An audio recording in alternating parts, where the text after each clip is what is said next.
Greetings and bienvenue, Midnight Crew. Thank you for returning to this broadcast, and welcome to new viewers joining us for the first time. If you like a video, then feel free to subscribe. What's up /x/? I'm drunk tonight and would like to hear some trucking or long-haul trucking stories. I'm not a trucker myself, but I used to work receiving and heard some shit.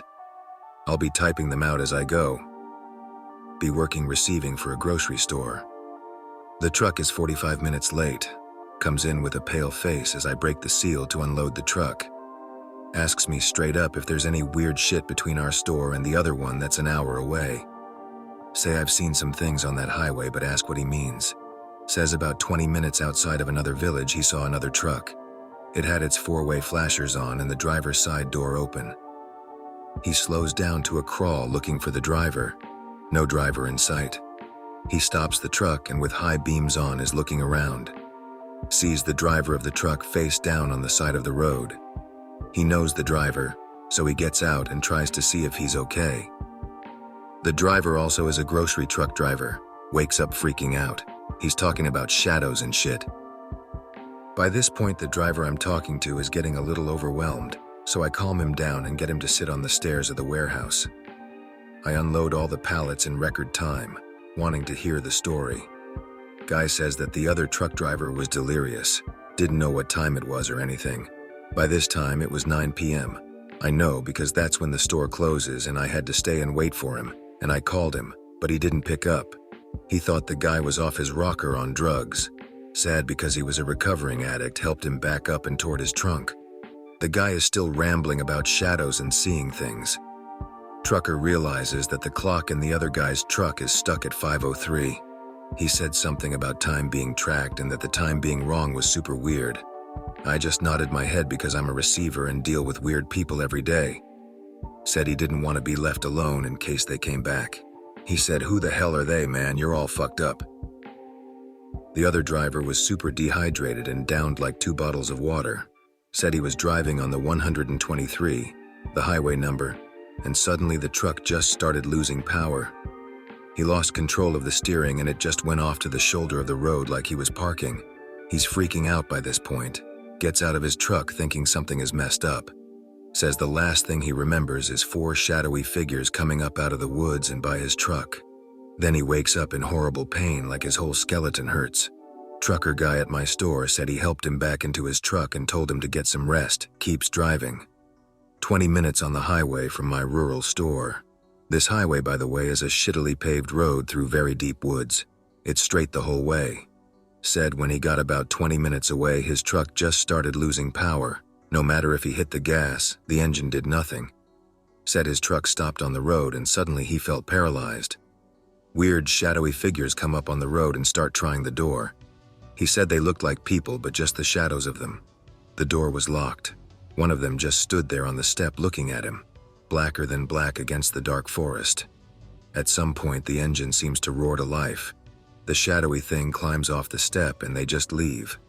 The delivery goes normal after this. Never heard of this before or after he told me about it. Another one. Delivery driver who delivers donuts and stuff. It's 7:30 a.m. He comes in all happy and stuff. He's usually a total prick, so I ask what's got him so happy. Says he got laid just a few minutes ago and she's still in the car. I looked at the car curiously to see who was in there. There's no one in the passenger seat. I told him this. He becomes angry, then scared. Says he swears he had someone in his passenger seat. Everyone else is having a good laugh at him, thinking he made it all up. I asked him to describe the woman. He says she was 5'11", blonde hair, blue jean jacket, pink shirt, tight pants. The older people in the warehouse get quiet. I have no idea what's going on. Older guy Richard asks for the name of the girl. Guy says her name was Katie. Everyone is silent. I say, well, maybe she just left after parking, haha. I want this crazy man out of my store. He laughs and says maybe. He leaves and I ask Richard WTF that was all about. He said Katie was a girl who used to trade her services for drives to the cities a couple hours away. She got hit by a truck driver before I was born. Every now and then someone comes in saying they picked her up somewhere on the highway. Another one again. It's one of the milk delivery guys. It's Saturday about 9 a.m. I'm hungover. I really don't want to be at work. The guy tells me about hangover cures and is in a quiet mood. Usually he's super chipper and enthusiastic. Ask what's going on. Say he seems more toned down than usual and if he's okay. He tells me about problems with his girlfriend. I had the same problems and failed to solve them, so I told him what not to do and made fun of myself for being single. Says the other thing bothering him is he thinks he was abducted by aliens. There are plenty of people in my area who think they have been abducted. All of them are druggies. Says he's not on drugs. He was doing a delivery to a place with a native name. It was a rush order and he took it because more money. Said he delivered the dairy products, called it in. The papers were signed and he went on his way. It was the way back to the head office that it happened. He was driving along listening to a Steely Dan album. He sees an orange flash in the sky. Thinks, wow, that's crazy. Suddenly it's dawn. He's on the same stretch of road, driving by the same old buildings. It was 11 p.m. last he looked. Now it's 6:55 a.m. and he has 23 missed calls from his girlfriend and boss. It's after 3 a.m. where I am, so I'll tell one more before bed. The guy who delivered Lay's was a dickhead, was never prepared, and always blamed someone else for his mistakes. He finally gets fired, and it's a woman who is the new intern delivery person. Very friendly, has done this before and has the order already done. I already like her more than the last guy. Asks me if I've been to the store up north from us. Says it's super creepy and way less friendly. Tell her I didn't know there was another store up north. I look it up and yeah, sure enough there's a store up north about 3 hours away. Says when she delivered there shit got weird. I ask what happened. She said that she got there and this old woman was the receiver and didn't seem to know what to do with the slip she gave her. She thought she would just do the order and sort it out after as a rush order when she got back to the office. Said there was no radio in the store and she didn't see another person the whole time. No customer or cashier. When she went out to the warehouse again, the old woman was gone. Said she was a little weirded out but still needed someone to sign off. No matter where she went in the store, there was no one. No manager, no other worker, no cashier or anyone. She gathered up her things and just peaced out. At the Pasadena Target, I've had first-hand experience with unexplainable activity and have known quite a few team members and ex-team members that all tell more or less the same story. For a bit of backstory, I was an employee there from 2015 to 2018 and worked mostly nights and very early morning shift. As you probably know, large department stores and the such never really close after store hours and are kept running, albeit by a skeleton crew.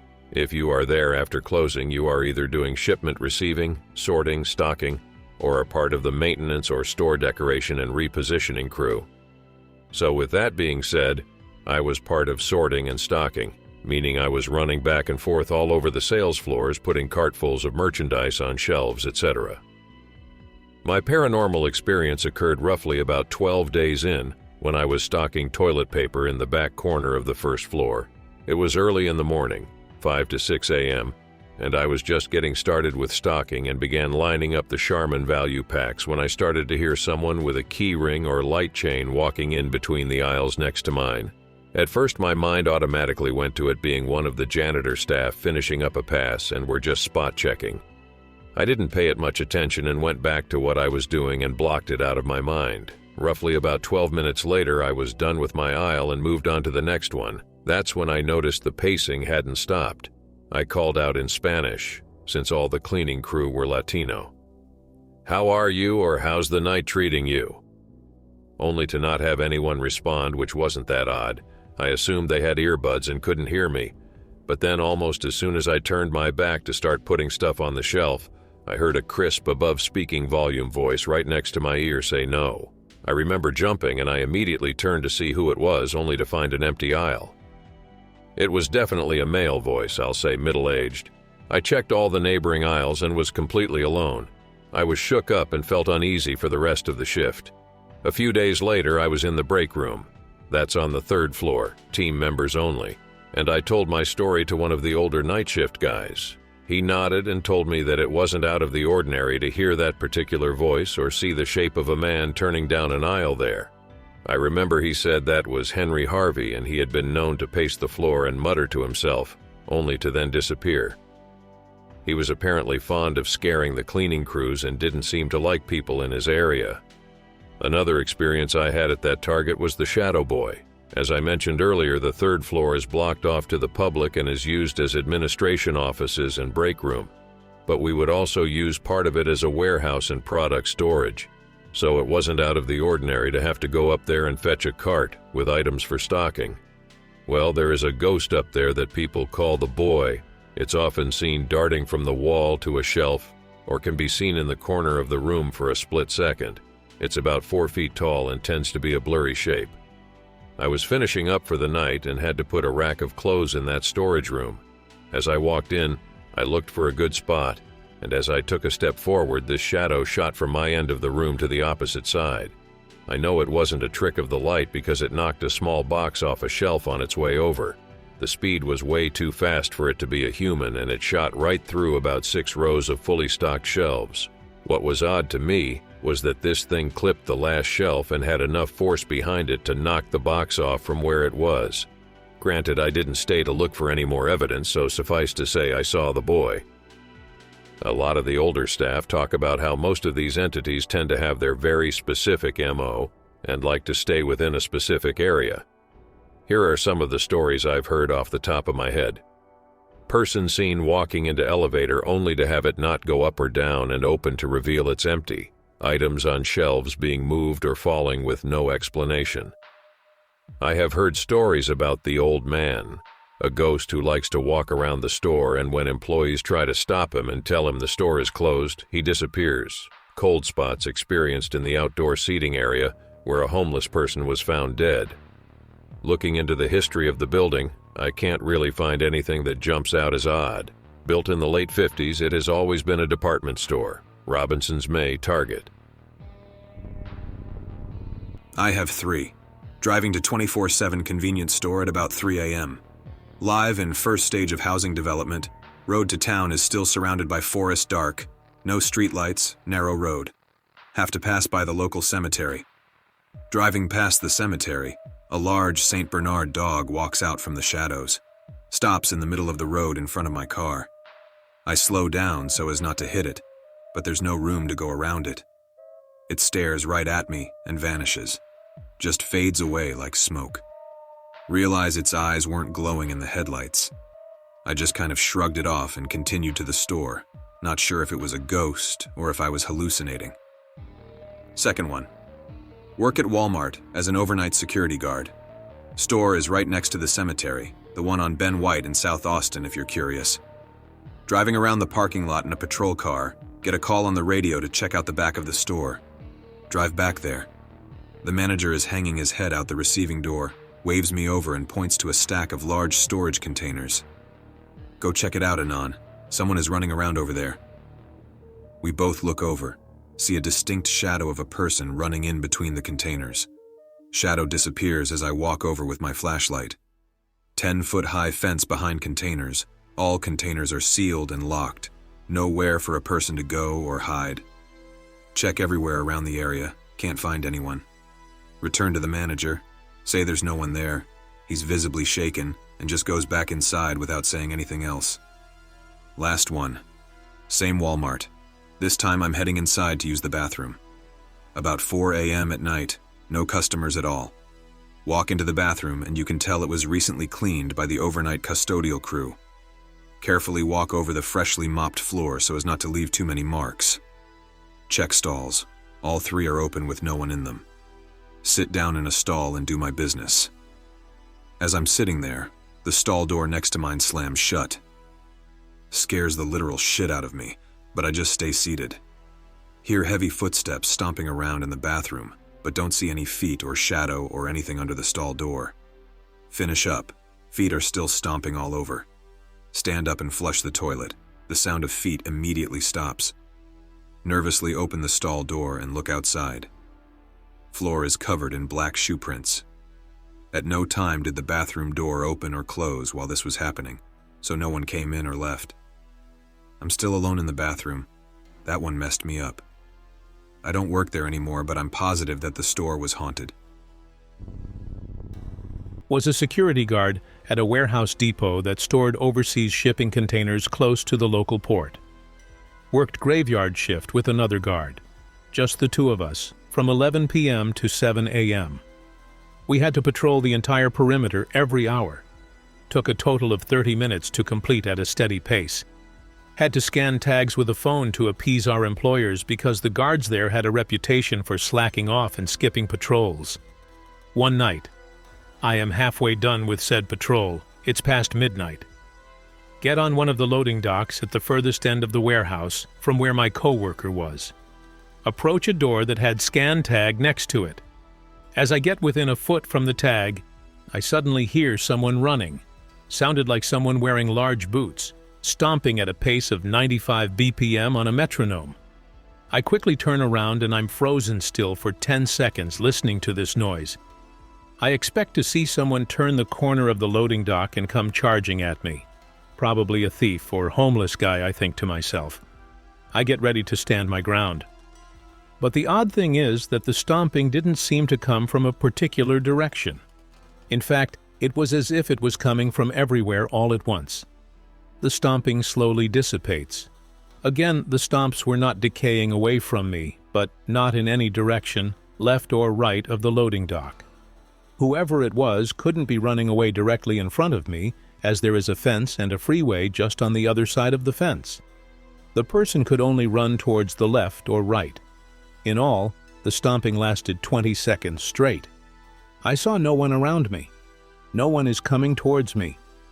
I suddenly snap to my senses and think that I better call my coworker on the other side of the warehouse ASAP and tell him to call the cops before I possibly get my ass beat or killed.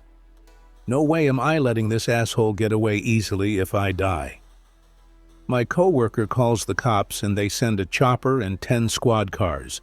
Didn't find anyone. Boss says cameras didn't see a thing. When I was 19, I worked for a company that allocated labour to rural areas of Australia. Basically, what you did was tell them when you were available, and they'd send you to a remote farm for a few weeks where you'd do whatever they needed done. It was hard work and long hours, but good pay and good fun if you got in with a nice group of workers. When this occurred, I was working on a large property. I was told it covered roughly the same landmass as the state of Maryland, USA. About 9 hours from Sydney City, and the property itself was about 40 minutes from the nearest town. In short, it was the middle of nowhere. I was working at the farm clearing bushland with 3 other guys my age from the city. Our boss was a guy called Jeremy, who owned the farm and supervised us while helping out with the work. He was pretty laid back and was generally really good to us.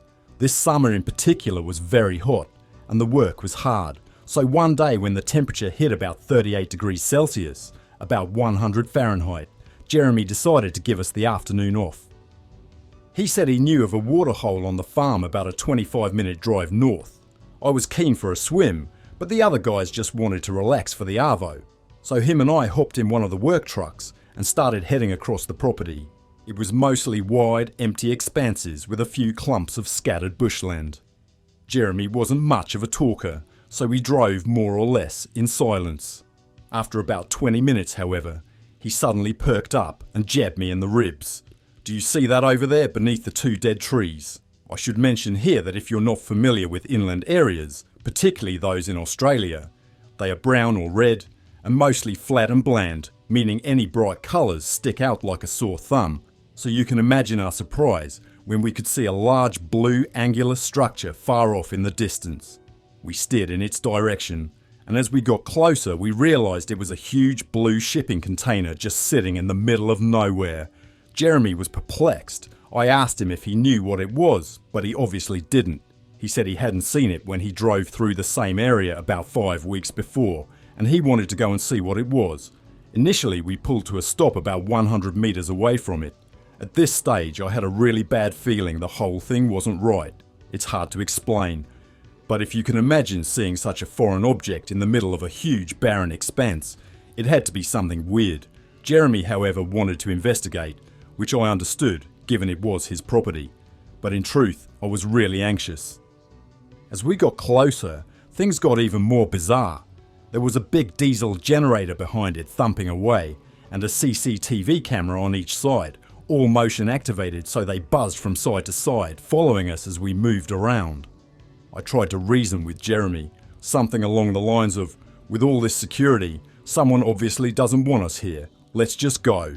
He brushed me off, however, reminding me it was his farm and whoever had put this here was trespassing, so he wanted to go inside. Despite all the surveillance, there was only a small padlock on the huge door. We had some bolt cutters in his toolbox, and after a bit of a struggle, we broke the lock and went inside. The first thing I noticed was the rush of cold air as we got in.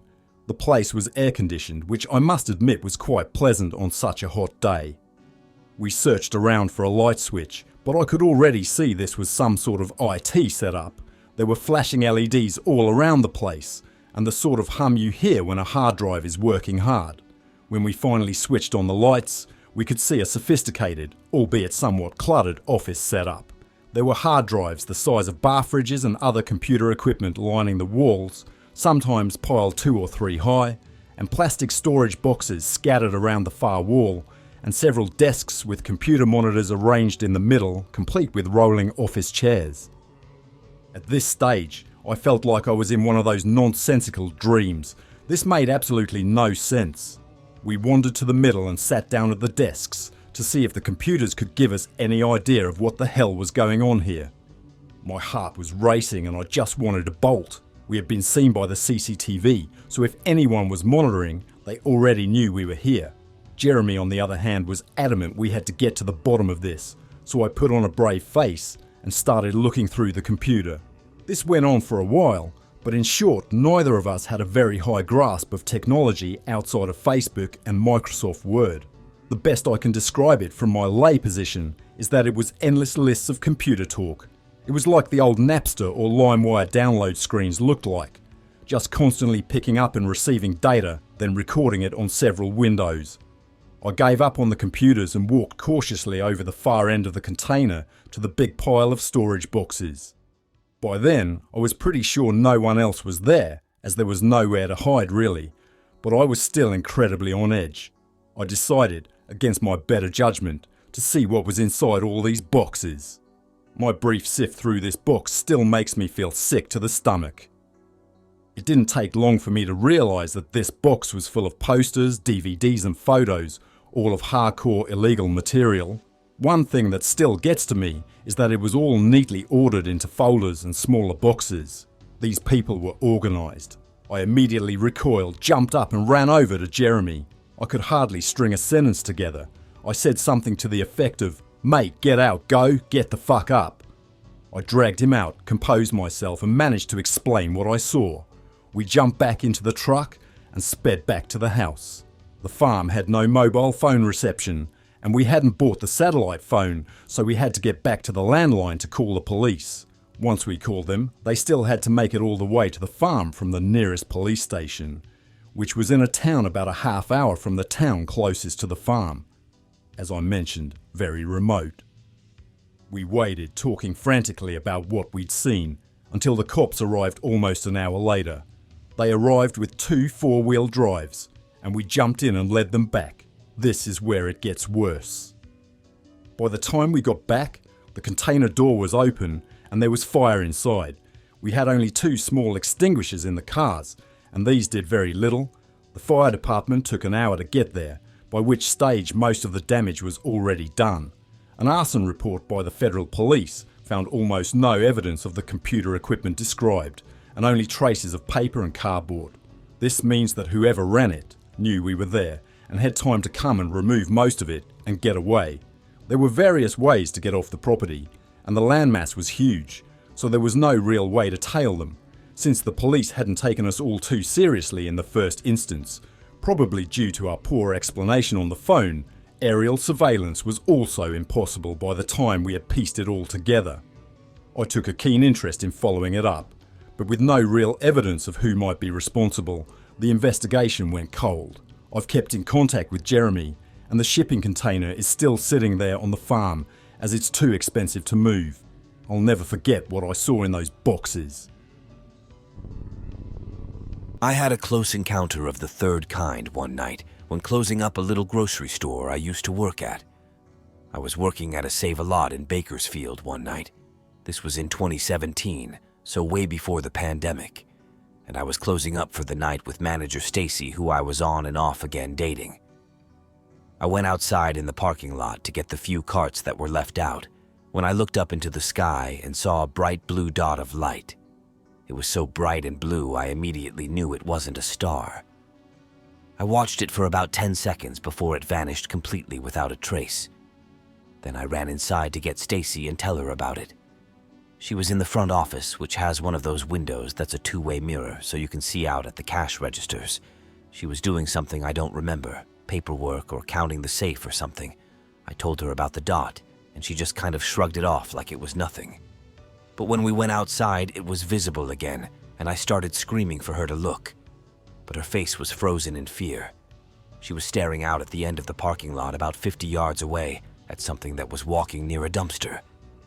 From looking at the dumpster, you could see that it was only about 3 feet tall. I couldn't see what it looked like, but it was extremely fast and had long arms and legs. It vanished behind the dumpster, and we got in the car and sped out of there so fast we almost hit a car at the light. No one believes us to this day. But I've told so many people. Edwards Air Force Base is only like 45 minutes from Bakersfield, so who knows what is going on there. It was either an alien or a fucked up mutated crackhead. I don't envy you, my dude. I have almost no experience with night shifts, like being an overnight guard or doing burgers during the night, etc. But I spent a few nights at the office catching up with my work schedule after being on sick leave. I literally froze up in fear several times during that. Imagine knowing you are the only person in a 3-story building, then hearing a noise. Got me every time. All 100% explainable with the usual stuff like, I don't know, the building settling, rats in the walls, random objects just falling in a cupboard somewhere because they were placed in there poorly, etc., etc. But that's not what you think about when you tap away at your keyboard in darkness, in a huge empty space completely covered by shadows, and suddenly hear something resembling footsteps or something falling, or a gust of wind despite all windows being locked.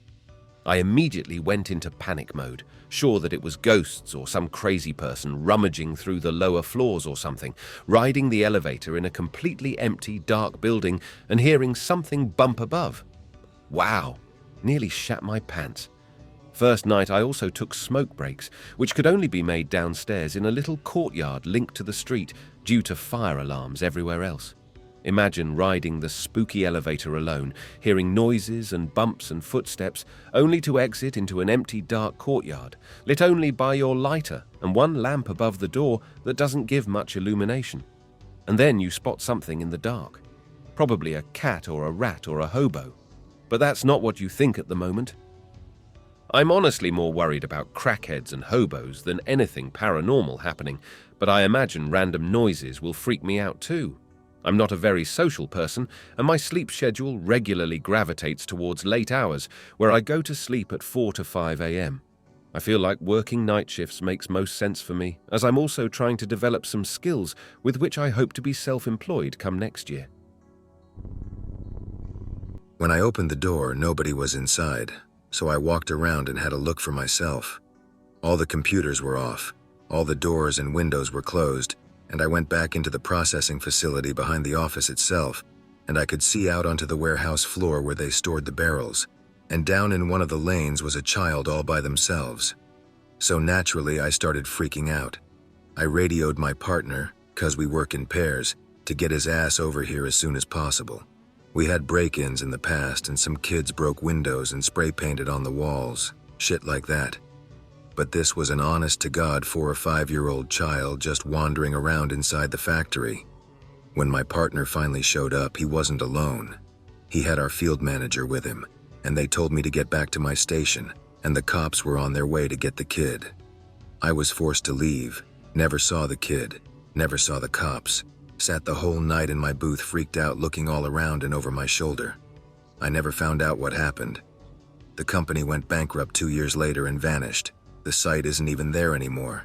It's a shopping mall and a hotel now. I forgot a detail. The child was around 4 or 5 years old. I think it was a boy, but I couldn't tell from how far away he was. He wasn't walking like he was lost or trying to find the way out.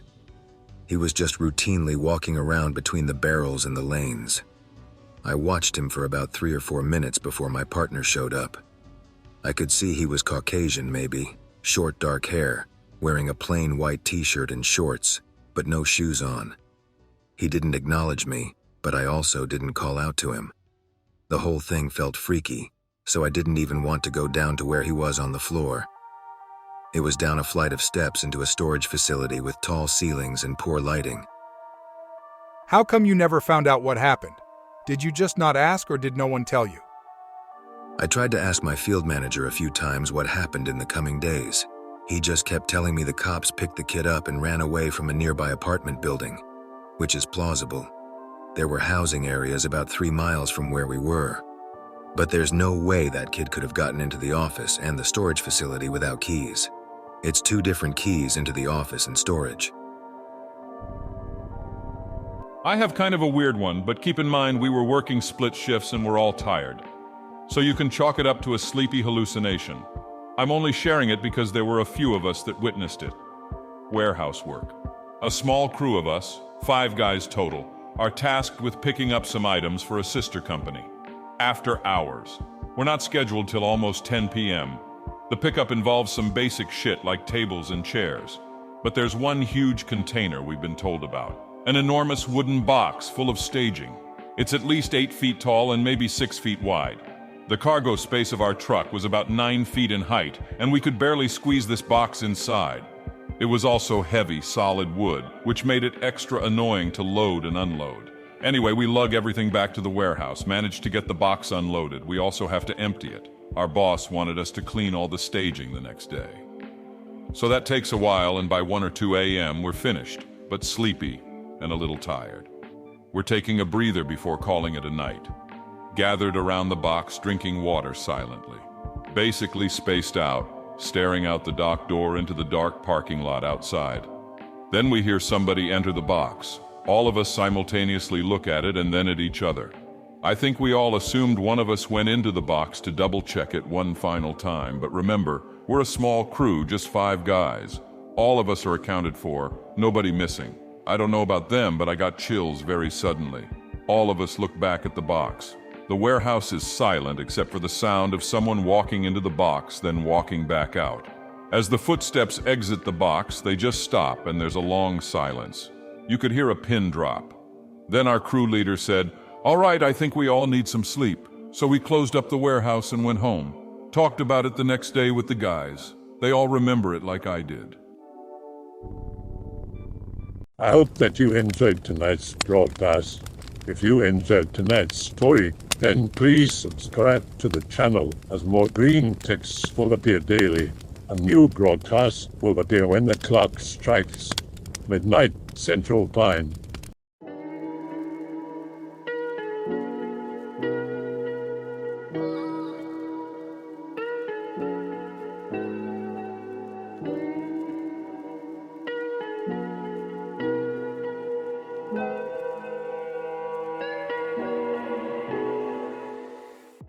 Remember to check the Odyssey and Rumble pages for separate archives of previous broadcasts.